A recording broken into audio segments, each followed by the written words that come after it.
नमस्कार दोस्तों, मैं गौरव शर्मा स्वागत करता हूं सभी का आपके अपने YouTube चैनल अध्ययन कोचिंग पर। दोस्तों, आज का टॉपिक मोस्ट इंपोर्टेंट टॉपिक है मौलिक अधिकार, फंडामेंटल राइट्स।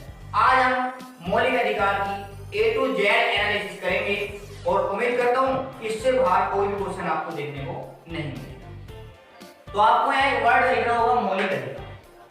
ये वर्ड आया कहां से, किसके लिए ये वर्ड बना है, किस पर ये लागू होता है और किसे किन्हें ये छूट देनी पड़ती है इसकी, तो इसके बारे में हम डिस्कस करेंगे।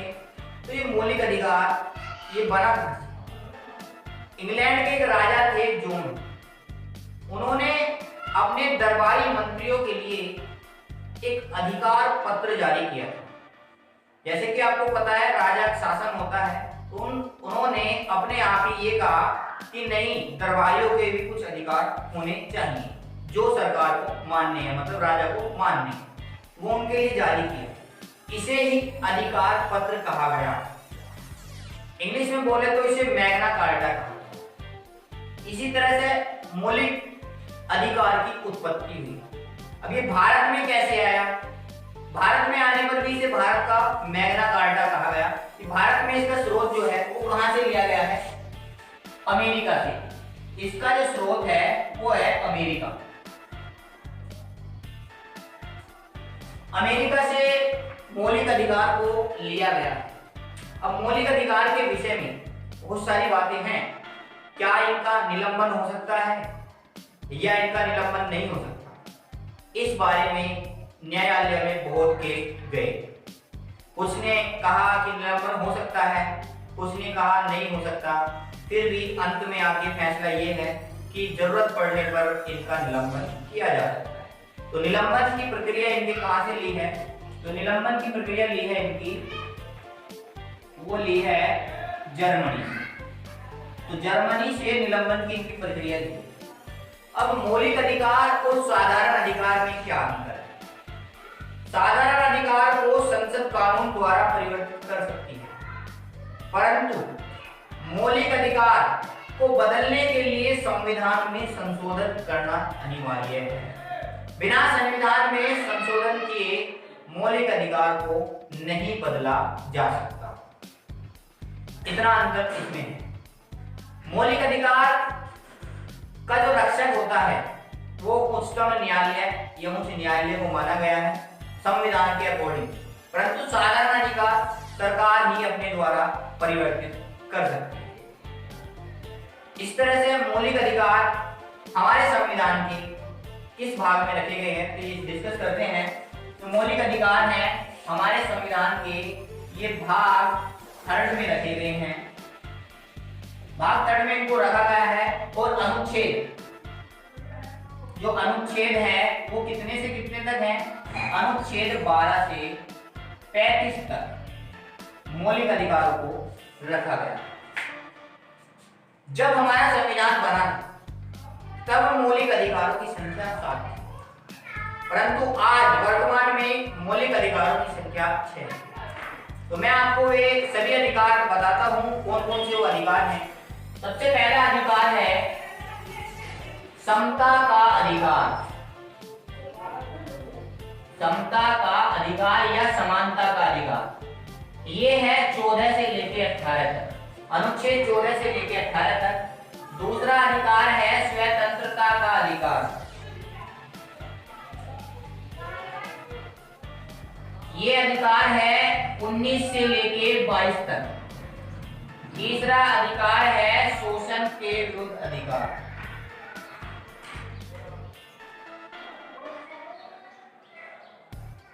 ये अधिकार है आपका 23 और 24, 23 से लेके 24। धार्मिक स्वतंत्रता का अधिकार।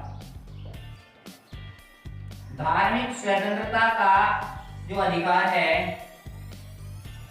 वो है आपका 25 से 28 तक, ठीक है। उसके बाद पांचवा अधिकार आता है सांस्कृतिक एवं शिक्षा का अधिकार। ये आता है आपका 29-30, ये आपका सांस्कृतिक एवं शिक्षा का अधिकार है। और छठा अधिकार जो पहले था वो था संपत्ति का अधिकार। तो छठा अधिकार था आपका संपत्ति का अधिकार। ये था अनुच्छेद 31। उसके बाद सातवां अधिकार था संवैधानिक उपचारों का अधिकार। तो संवैधानिक उपचारों का अधिकार ये था आपका 32। और शेष तो ये हुआ आपके 7 अधिकार। ये पहले 7 थे, इनमें से ये भी अब है, ये भी है, और ये भी है, ये भी है, और ये भी है, और नंबर 7 ये भी है। इस अधिकार को काट दिया गया, इस अधिकार को यहां से हटा दिया गया है और इसे मूल अधिकार से मतलब मौलिक अधिकार से ये कानूनी अधिकार बना दिया। अब कानूनी अधिकार बना दिया है तो इसे कहां जोड़ा गया है? तो इस अधिकार को अनुच्छेद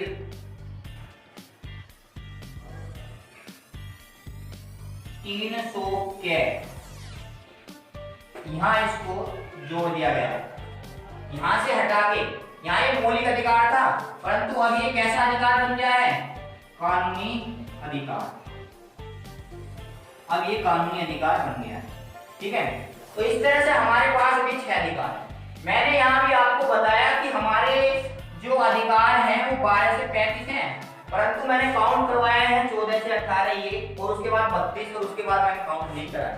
तो मैं आपको बताऊं, शुरू के जो 2 अधिकार हैं 12 और 13, उनके बारे में भी हम डिस्कस करेंगे, आप टेंशन ना लें। और बाद के जो 3 अधिकार हैं 33, 34 और 35, इनके बारे में भी हम डिस्कस करेंगे, ठीक है। तो अब हम सबसे पहले स्टार्ट करते हैं अधिकार 12 और 13 के। तो सबसे पहले अब हम अनुच्छेद 12 की बात करेंगे। तो अनुच्छेद 12 में क्या है?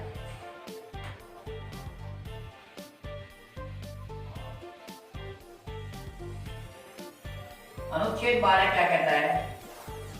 ये राज्य के बारे में बताता है, राज्य की परिभाषा। कैसे बताता है राज्य की परिभाषा? इसके अंदर क्या क्या चीजें आती हैं? केंद्र सरकार और संसद,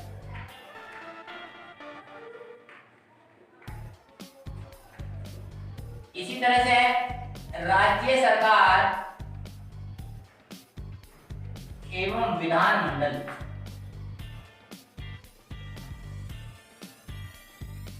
या स्थानीय निकाय आप कह सकते हो। स्थानीय निकाय मतलब ग्राम पंचायत, ये सब चीजें इसके अंदर आती हैं। या कुछ आधिकारिक जो गवर्नमेंट के आधिकारिक कंपनियां हैं, जैसे भेड़, गेल, LIC, इस तरह की कुछ कंपनियां जो हैं वो सब इसके अंदर आती हैं। तो इसका कोई ज्यादा खास रोल नहीं है, ये सरकार, ये राज्य के लिए है, परंतु मूल अधिकार जो है वो नागरिकों के लिए हैं।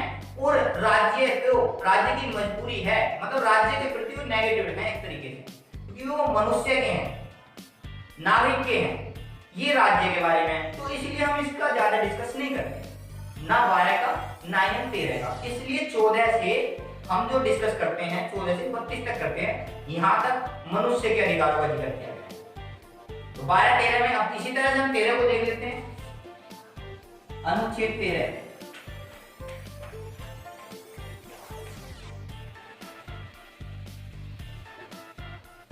अनुच्छेद 13 क्या कहता है? यदि कोई भी परंपरा या नियम मौलिक अधिकारों का उल्लंघन करता है तो वो नियम मान्य नहीं होगा। इसका सबसे अच्छा एग्जाम्पल हाल में 3 तलाक मुद्दा। 3 तलाक जो मुद्दा था वो किसी धर्म के आधार को लेकर था, क्योंकि किसी भी धर्म में 3 बार तलाक बोलने से तलाक नहीं होता है। तो वो उनका धार्मिक था और मौलिक अधिकारों का उसमें उल्लंघन हो रहा था, क्योंकि कानून के अकॉर्डिंग ऐसा नहीं, ये उनके धर्म के अकॉर्डिंग था। तो इसलिए सायरा बानो केस 2017, जिसके बारे में डिस्कस करूंगा मैं सभी केसों के बारे में, मौलिक अधिकार में जो संशोधन में सब डिस्कस करूंगा। ठीक है, अभी हम पहले बस केवल इतने ले लें। तो इसके अकॉर्डिंग क्या है कि कोई भी परंपरा या कानून अगर मौलिक अधिकारों का उल्लंघन करता है तो वो परंपरा या कानून लागू नहीं होगी। तो इसके बारे में भी ज्यादा पढ़ाया नहीं जाता, तो हम समानता के अधिकार से पढ़ते हैं। ध्यान रखना, कोई भी परंपरा या नियम अगर मौलिक अधिकारों का उल्लंघन करता है, मौलिक अधिकारों का उल्लंघन करता है, तो वह मान्य नहीं है। यह अनुच्छेद 13 की बात है। तो ये 12-13 के अंदर ये है, इसलिए हम इनको ज्यादा डिस्कस नहीं करते। अब हम अनुच्छेद 14 से स्टार्ट करने वाले हैं। अनुच्छेद 14, समानता या समता का अधिकार। तो समता का अधिकार या समानता का अधिकार, इसके बारे में डिस्कस करेंगे, और ये था हमारा 14 से रिलेटेड था। तो सबसे पहले अनुच्छेद 14 की बात करते हैं। इसमें क्या दिया गया है? कानून के समक्ष समानता। कानून के समक्ष समानता मतलब ये है सीधा सीधा कि किसी देश या किसी राज्य का कोई भी नागरिक हो, सभी के लिए कानून समान है, चाहे वो विदेशी नागरिक क्यों न हो। परंतु किसी आतंकवादी के लिए ये बात लागू नहीं होती, या किसी शत्रु देश के बाद। हमारे राज्य में अगर कोई विदेशी रह रहा है तो उसके लिए भी कानून समान होगा जो हमारे नागरिकों के लिए है, बशर्ते वो आतंकवादी या शत्रु देश का नागरिक ना हो। इसमें भी एक बात अपवाद है। क्या अपवाद? ये है कि ये नियम ना तो राष्ट्रपति पे लागू हो सकता है और ना ही राज्यपाल। अगर राष्ट्रपति और राज्यपाल अपने पद पर निहित हैं तो उनके लिए ये लागू नहीं है। क्यों? मैं आपको बताऊं। ये इसमें अपवाद के रूप में आ जाते हैं। कौन से अनुच्छेद से? 361। अनुच्छेद 361 ये कहता है कि राष्ट्रपति या राज्यपाल अगर अपने पद पर निहित हैं तो उन पर कोई भी फौजदारी का मुकदमा दायर नहीं किया जाए।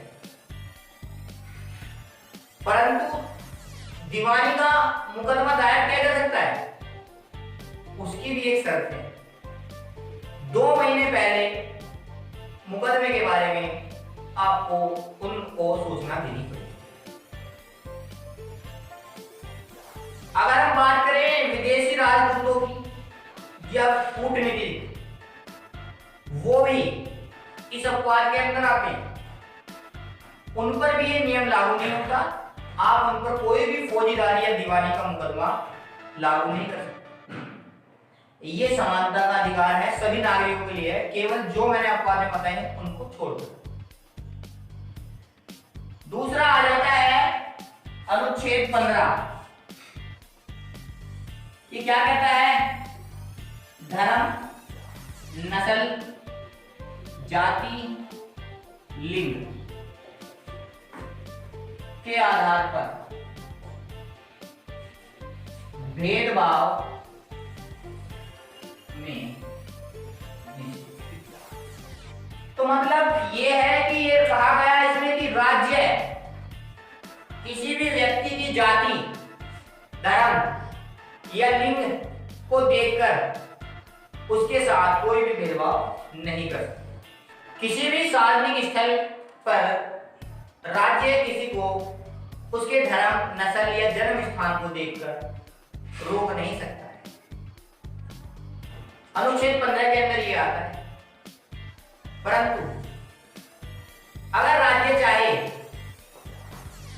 कि गरीब, पिछड़े वर्ग, अनुसूचित या अनुसूचित जाति या अनुसूचित जनजाति के लिए कुछ अलग से व्यवस्था कर सकता है अगर राज्य ऐसा चाहे। 15 अनुच्छेद 15(4) के अनुसार, अनुच्छेद 15(4) के अनुसार 93वां संशोधन है। इसमें कहा गया है कि राज्य जो है प्राइवेट संस्थाओं में जो गैर सरकारी होती हैं, गैर सरकारी संस्था या गैर अनुदानित, मतलब जिन्हें कोई पैसा ना मिला हो, निजी संस्था आप कह सकते हो, इनमें भी आरक्षण की बात इसमें कही गई है। 93वां संशोधन SC, OBC, ST इन सब के लिए इसमें 93वें संशोधन में ये बात कही। तो ये 93वां जो संशोधन है ये 2005 में किया गया था। इसके तहत गैर सरकारी या गैर अनुदानित संस्था जो है, जिन अनुदानित होती है वे जो मतलब बिना सरकार के पैसे की मदद से बनती है, ठीक है। तो उसमें भी आरक्षण की बात इनके लिए रखी गई है कि अगर राज्य चाहे ऐसा कर सकता है। ये आपका अनुच्छेद 15 हो गया है। अनुच्छेद 16 इसमें क्या लिखा गया है? लोक नियोजन सेवा में समान। तो लोक नियोजन में समानता इस अनुच्छेद के अंदर आती है। वैसे तो यह अनुच्छेद आपको ये बताता है कि कोई भी सरकारी संस्था किसी को अवसर के आधार पर भेदभाव नहीं करेगी, परंतु इसमें अपवाद है और वो अपवाद आप जानते ही हैं। जैसा कि आपको पता है अपवाद क्या है? SC, ST और OBC। सीधा सीधा बताया गया है कि सभी को समान अवसर मिलेगा नौकरियों में, किसी के साथ कोई भेदभाव नहीं होगा, परंतु SC, ST, OBC के लिए आरक्षण की सुविधा उसमें कर दी गई। ये आप भली बात जानते हैं।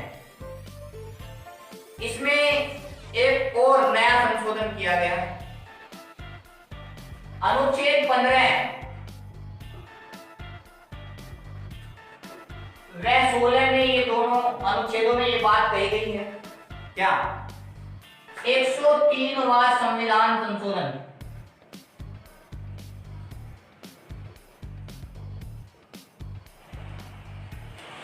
और ये कब किया गया? ये किया गया 2019 14 फरवरी 2019 को। और ये किसके लिए किया गया? ये किया गया सवर्णों के लिए।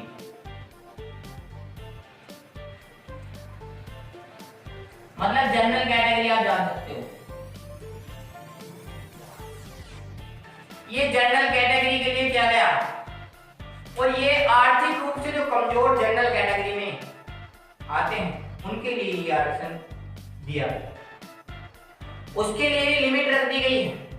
तो लिमिट क्या है? यदि किसी परिवार की आय 8 लाख या उससे कम है तो ही आप उसका फायदा उठाएंगे। 5 बातें मैं आपको बताऊंगा तभी जाके आपको आरक्षण मिलेगा, अन्यथा नहीं मिलेगा। यदि आपके परिवार की आय 8 लाख या उससे कम है तो ही आप इस आरक्षण के अधिकारी हैं। दूसरा, अगर आपके पास 5 एकड़ या इससे कम भूमि है तो ही आपको यह आरक्षण मिल पाएगा। तीसरा, आपका मकान 1000 फीट से ज्यादा का 1000 स्क्वायर फीट से ज्यादा का नहीं होना चाहिए। उससे ज्यादा अगर हुआ तो यह आरक्षण नहीं मिलेगा।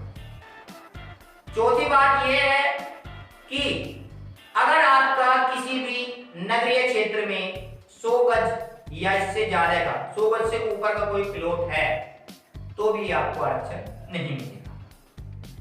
पांचवी बात यह है कि अगर आपने इससे पहले कोई भी आरक्षण ले लिया है तो भी ये आरक्षण आपको नहीं मिलेगा। किसी भी फील्ड का अगर आपको आरक्षण पहले से प्राप्त है तो आपको ये नहीं मिलेगा। इन पांचों बातों पे आपको ये आरक्षण मिलेगा 103वां संशोधन के द्वारा। ये अनुच्छेद 15-16 के अकॉर्डिंग इसमें, क्योंकि मैंने आपको बताया 15 भी एक तरह का आरक्षण है प्राइवेट क्षेत्र के लिए, तो ये 15 के लिए काम करेगा, और 16 में सरकारी क्षेत्र के लिए आरक्षण है। 15 में वैसे कोई भेदभाव नहीं है, तो ये आरक्षण की सुविधा इसमें गई है 16 में। अब हम अनुच्छेद 17 और 18 की बात करें। अनुच्छेद 17 आ जाता है। अनुच्छेद 17 क्या कहता है? अस्पृश्य का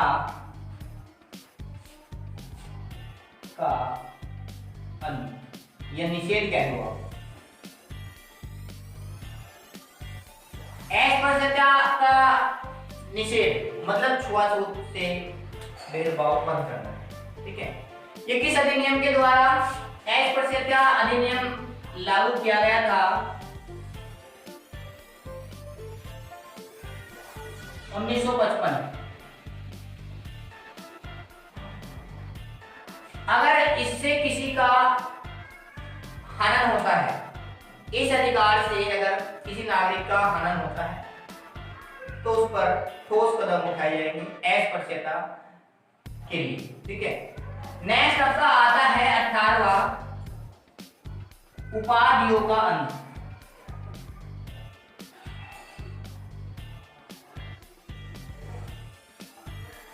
अनुच्छेद 18 के अंतर्गत आता है उपाधियों का अंत।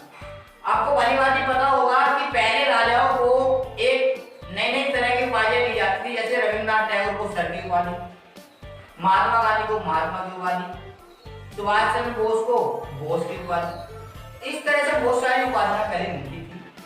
अनुच्छेद 18 ये कहता है कि अब किसी को कोई उपाधि नहीं देनी, परंतु अनुच्छेद 18 के अंतर्गत ही कुछ तरह के पुरस्कार आते हैं, जैसे भारत रत्न। उपाधियों का तो अंत हो गया, अब जो पुरस्कार मिलेंगे,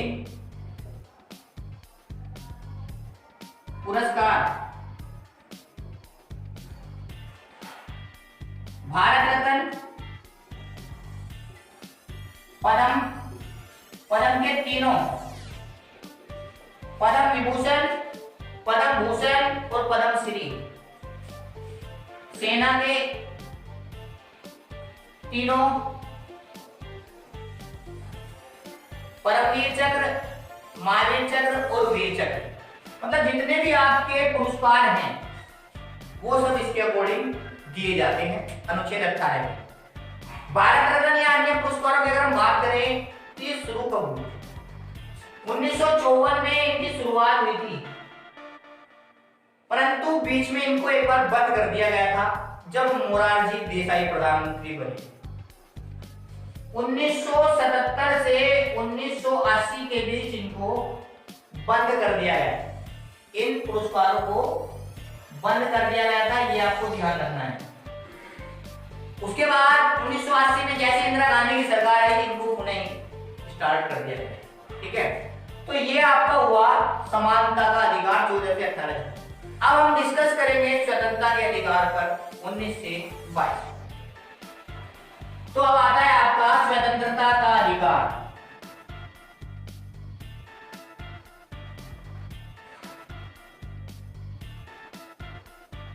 ये आपका 19 से 22। स्वतंत्रता का अधिकार आपका क्या कहता है? इसमें सबसे पहले अनुच्छेद 19 आता है। अब अनुच्छेद 19 को पढ़ने से पहले इसके बारे में थोड़ा डिस्कस करें। अनुच्छेद 19 के तहत हमें 7 प्रकार की स्वतंत्रता दी गई थी, परंतु एक प्रकार की स्वतंत्रता हमसे छीन ली। वो क्या स्वतंत्रता थी उसके बारे में हम डिस्कस कर लेंगे, अभी मैं आपको पहले बताता हूं। ठीक है, सबसे पहले आता है 19A, बोलने की स्वतंत्रता।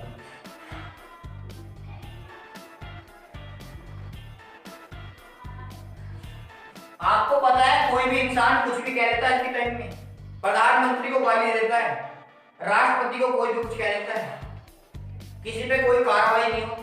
क्यों नहीं होती? क्योंकि 19(1) के तहत उसको बोलने की स्वतंत्रता मिली हुई है। और इसी 19(1) के तहत प्रेस आती है। प्रेस मतलब मीडिया, मीडिया आती है। तो मीडिया कुछ भी क्वेश्चन किसी से कर लेती है, इसलिए उस पर कोई कार्रवाई नहीं की जा सकती। ये ध्यान रखना है 19(a) के तहत। 19(b) क्या कहता है? शांतिपूर्वक सभा करने की स्वतंत्रता। अगर आप कहीं कोई सभा बिना हथियार के, यानी हथियार वगैरह लेके बैठे हैं, आप बिना हथियार के कोई भी शांतिपूर्वक सभा कर रहे हैं, तो आपको कोई भी प्रॉब्लम नहीं है, कोई कानूनी कार्रवाई आपके खिलाफ नहीं। तीसरा आता है सी, संघ बनाने की स्वतंत्रता। आप कोई भी संघ बना सकते हैं। आए दिन नए नए संघ बनते हैं, कभी कोई सी पार्टी बन जाती है, कभी कोर्स बन जाता है, कभी विश्व हिंदू परिषद, कभी ये बहुत सारी चीजें हैं। मैं संघों के नाम नहीं ले सकता, बहुत संघ हैं। तो संघ बनाने की जो स्वतंत्रता है वो अनुच्छेद 19(c) के तहत बताई गई। और अब आ जाता है आपका डी, बोलने की स्वतंत्रता होगी आपको 19(a) के तहत, शांतिपूर्वक सभा करने की स्वतंत्रता होगी आपकी 19(b) के तहत, और आप संघ बना सकते हैं, कोई भी संघ वो 19(c) के तहत बना सकते हैं। तो 19(d) में आपका आता है देश में आवागमन की सुविधा, आवागमन की स्वतंत्रता। 19(b) ये कहता है कि आप पूरे देश में कहीं भी किसी राज्य में आप घूम सकते हैं, आपको कोई कार्रवाई नहीं होगी। ये तो आपको पता ही है, आप कोई से भी स्टेट में जा सकते हैं, ठीक है। 19(d) के तहत 19(e) के तहत क्या है? 19(e) के तहत है देश में कहीं भी निवास करने की स्वतंत्रता।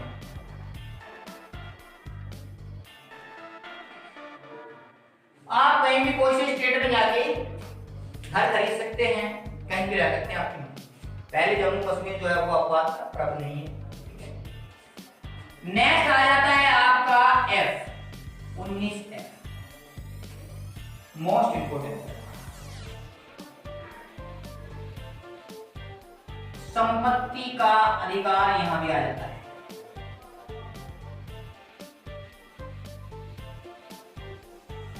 यहां आपकी संपत्ति के अधिकार की कि आपकी कोई संपत्ति को कोई जबरदस्ती नहीं ले सकता, ठीक है। ये संपत्ति के अधिकार में ये बातें आ गई थी।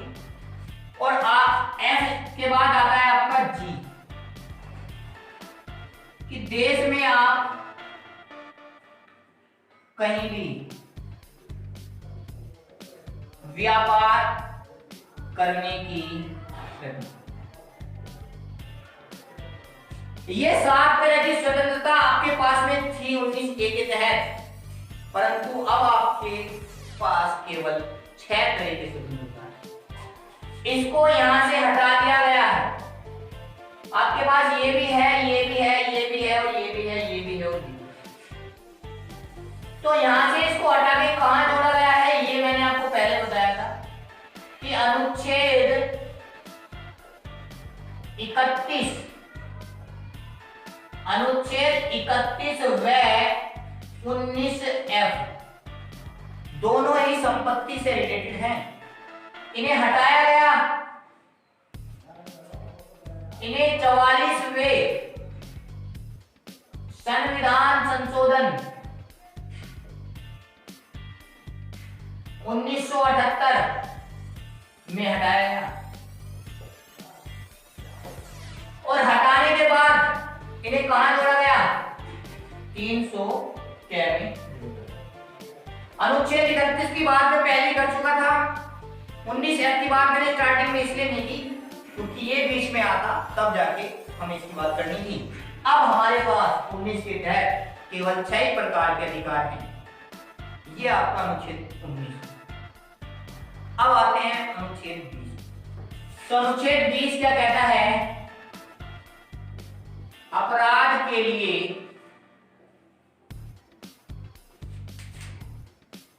दोष सिद्धि में संरक्षण। अगर आपने कोई अपराध किया है तो भी सरकार आपको 3 तरह की स्वतंत्रता देगी। सबसे पहले स्वतंत्रता, किसी भी अपराध के लिए आपको केवल एक ही बार सजा मिलेगी। अगर आप एक बार अपराध कर रहे हैं तो उसकी सजा केवल एक ही बार मिलेगी। एक बार अपराध करने पर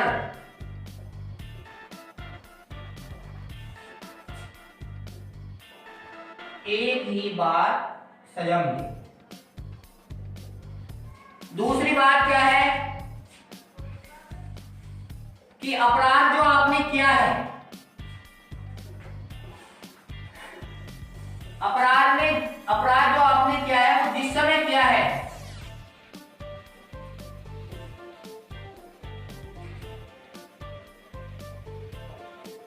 उसी समय के कानून के अनुसार आपको सजा मिलेगी।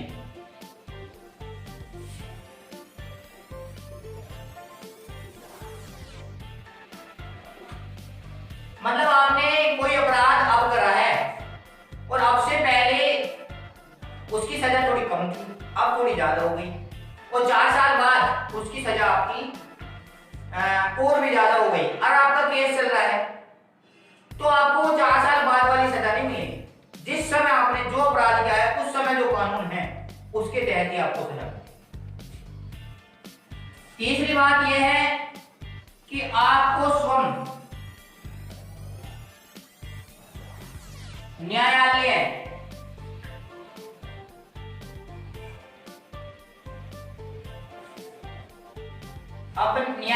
में अपने विरुद्ध गवाही देने के लिए बाध्य नहीं किया जाएगा।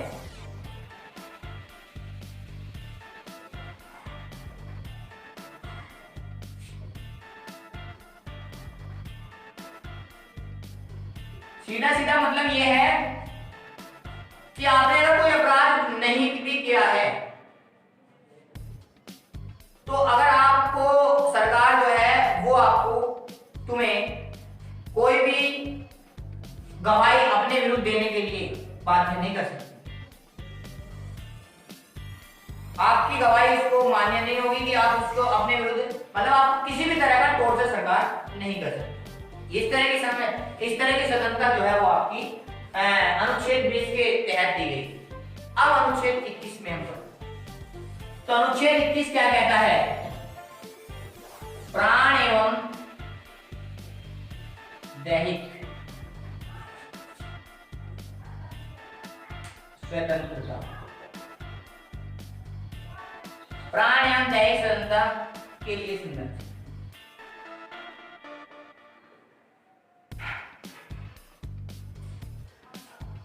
इसमें क्या है कि अगर कोई व्यक्ति दोषी है तो उसके कानून के तहत तो आप उसे दंड दे सकते हैं, चाहे वो मृत्युदंड क्यों ना हो, परंतु आप किसी भी एक आम इंसान को अपनी तरफ से कोई दंड नहीं दे सकते। ये सरकार के लिए है कि सरकार जबरदस्ती किसी भी इंसान को उसके प्राण लेने का अधिकार नहीं है सरकार को, या कोई भी दंड देने का नहीं। ये सब किसमें लिखा गया है? अनुच्छेद 21। इसलिए अनुच्छेद 21 को डॉक्टर भीमराव अंबेडकर ने संविधान की रीढ़ कहा है। डॉक्टर भीमराव अंबेडकर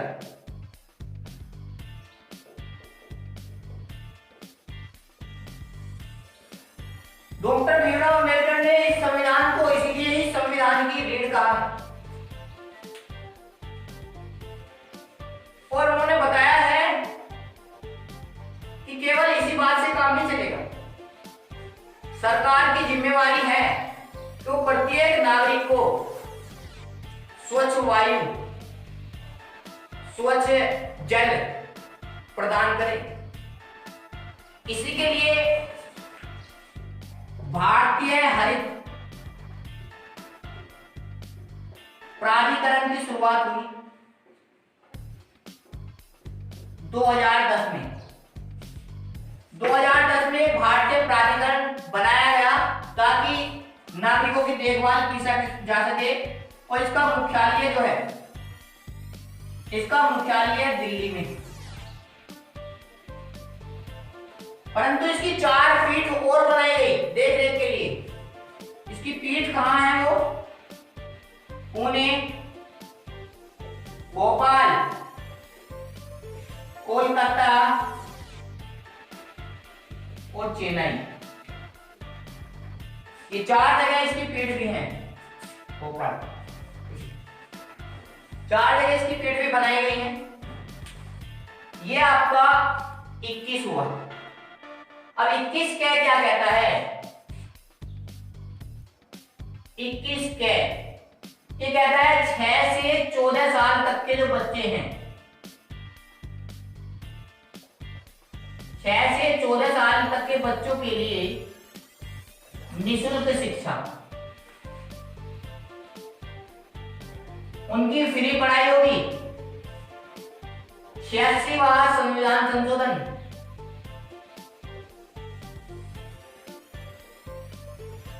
2002, 86वां संविधान संशोधन 2002 के द्वारा इस शिक्षा का अधिकार दिया गया था। इसको मूल अधिकार माना गया।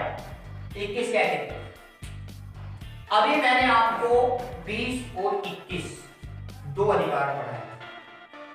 इनके बारे में सबसे खास बात, सबसे इंपॉर्टेंट बात यह है कि आपके सभी अधिकार निलंबित किए जा सकते हैं, मात्र इन 2 अधिकार को। अभी मैंने आपको 20 और 21 बताए।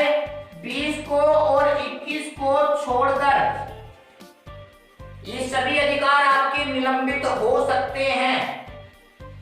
उसकी कंडीशंस हैं। अनुच्छेद 358 और 59 के तहत राष्ट्रपति के द्वारा कोई भी इमरजेंसी या बाह्य आक्रमण, 358 तो ये कहता है कि कोई भी बाह्य आक्रमण या युद्ध हो, उसके तहत अनुच्छेद 19 पूर्णतः समाप्त अपने आप हो जाएगा। अगर राष्ट्रपति ने आपातकाल की घोषणा कर दी तो अनुच्छेद 19 पूर्णतः अपना अनुच्छेद 358 के तहत खत्म हो जाएगा। 358 के तहत 19 समाप्त हो जाएगा सारा, और 359 के तहत अन्य मूल अधिकार। परंतु अन्य में 20 और 21 ये कभी भी समाप्त नहीं होंगे। कोई भी इमरजेंसी लग जाए, ये ऐसे अधिकार हैं, ये आपके अधिकार कभी समाप्त ही नहीं किए जा सकते। वैसे तो ये अधिकार भी समाप्त नहीं है। अनुच्छेद 19 और अन्य मूल अधिकार भी समाप्त नहीं है, बस ये लागू होना बंद हो जाते हैं। जैसी इमरजेंसी हटी तुरंत ही ये अधिकार पुनर्जीवित हो जाते हैं। तो मतलब समाप्त मतलब इन्हें हटाया नहीं जाता, ये लागू होना बंद हो जाते हैं। तो ये आपका अनुच्छेद 20, 21 और 21 क्या की बात हुई। अब हम बात करेंगे अनुच्छेद 22। तो अनुच्छेद 22 आता है आपका, ये क्या कहता है? कुछ दशाओं में गिरफ्तारी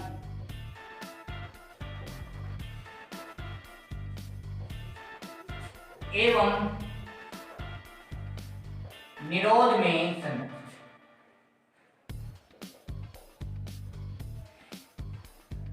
अब ये कुछ दशाओं में गिरफ्तारी कैसे? यदि आपको लगता है कि आपको बिना किसी जुर्म के सरकार ने गिरफ्तार कर लिया है, तो इस विषय में आपको 3 तरह की स्वतंत्रता दी गई। यदि आपको ऐसा लगता है कि सरकार ने आपको मनमाने ढंग से गिरफ्तार कर लिया है, उसमें आपको 3 तरह की स्वतंत्रता दी गई है। तो पहली स्वतंत्रता क्या है? गिरफ्तारी का कारण बताना पड़ेगा। ये सब आप ध्यान रखें। अगर पुलिस आपको गिरफ्तार करने आई है तो आपको अधिकार है पुलिस से पूछने का कि आप मुझे किस जुर्म में गिरफ्तार कर रहे हैं, और पुलिस को जवाब देना होगा। अगर उसने जवाब नहीं दिया तो सरकारी कार्रवाई उन पर भी की जा सकती है। दूसरा, 24 घंटे के अंदर 24 घंटे के अंदर न्यायालय में पेश करना होगा। 24 घंटे के अंदर न्यायालय में पेश करना होगा, परंतु इसमें आपको आने और जाने का समय इंक्लूड नहीं करना है। आने जाने के समय को छोड़कर। ये अभी आपकी गिरफ्तारी की बात हो रही है, इसकी बात बाद में होगी। 24 घंटे के अंदर आपको न्यायालय में पेश करना होगा। आपने देखा होगा पुलिस गिरफ्तार करके ले जाती है, थाने में 24 घंटे से ज्यादा रखने का उसको अधिकार नहीं है। 24 के अंदर उसको दंडाधिकारी या न्यायालय के सामने पेश करना होगा। तीसरा अधिकार जो आपको दिया गया है, तीसरा अधिकार यह है कि आपको अपनी मर्जी का वकील चुनने का अधिकार है।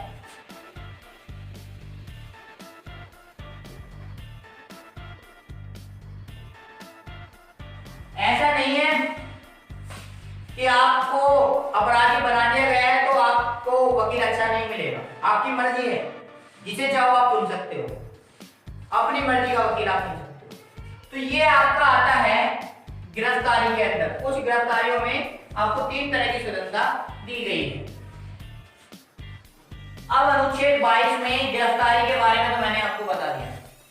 अब बात करेंगे निरोध में संरक्षण, मतलब निवारक निरोध।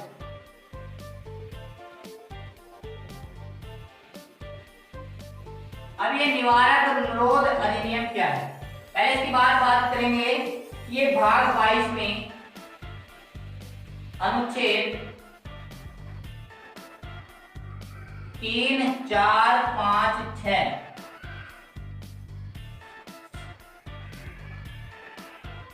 अनुच्छेद 3, 4 और 5, 6 के अंदर इसकी बातें होती हैं। इसकी बातें हैं क्या?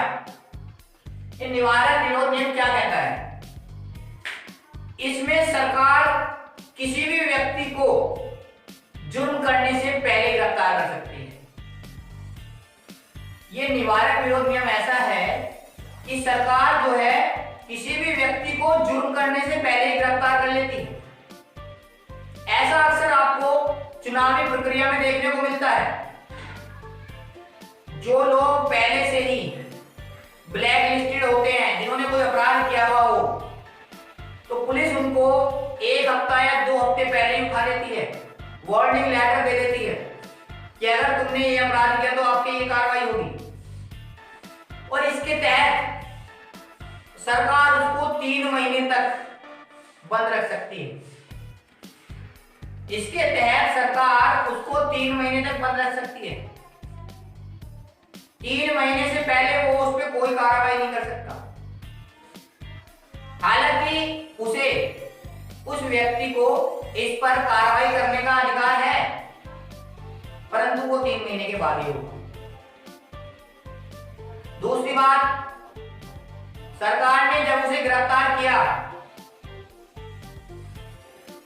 तो जो भी उसे बताना है कि उसे क्यों गिरफ्तार किया गया है, इस बारे में वो डिस्कस कर सकती है पुलिस उस व्यक्ति से, जो निरुद्ध व्यक्ति है जिसको इसके तहत उठाया गया है।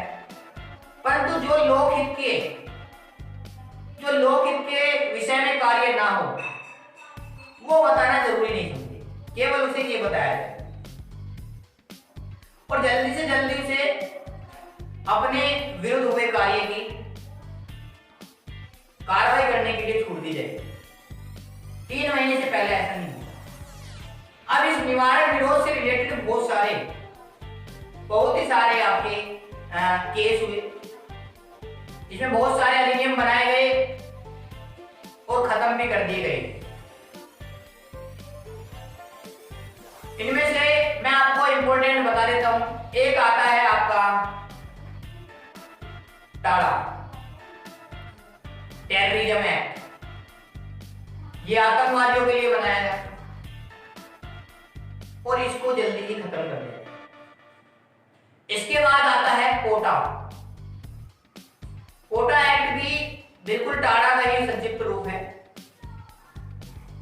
तो ये क्या बनाया गया था कि अगर कोई भी अपराधी इस एक्ट के अंतर्गत पकड़ा जाता है तो पुलिस उससे मनमाने ढंग से जो चाहे वो काम करा सकती है। जो चाहे वो काम मतलब 3 महीने तक उसे इस पर कोई भी कार्रवाई करने का आदेश नहीं। और ये ज्यादातर इन चीजों को देख के बनाया गया था। 22 संगठन लगभग सरकार ने चुने थे जो आपके आतंकवादी गतिविधियों से रिलेटेड थे। उन्हीं को लेके ये जो कोटा एक्ट होता है, कोटो हो गया बाद में, तो इसे बनाया गया था, परंतु बाद में इसे भी खत्म कर दिया गया। तो ये आपका निवारक निरोध से संबंधित बातें हुई और ये कुछ दशाओं में इसी तरह से आपका स्वतंत्रता का अधिकार खत्म हो जाता है। तो दोस्तों आज की वीडियो में केवल इतना ही, क्योंकि अगर अन्य अधिकारों की बात इस वीडियो में करूंगा तो ये वीडियो काफी लंबी हो जाएगी। तो अगर आपको हमारी ये वीडियो अच्छी लगी है तो प्लीज इसे लाइक करें, शेयर करें, कमेंट में कोई भी प्रॉब्लम हो तो हमें बताएं। चैनल सब्सक्राइब करना बिल्कुल ना भूलें, बेल आइकन जरूर दबाएं ताकि आपको हमारा सेकंड पार्ट सबसे पहले प्रोवाइड किया जा सके।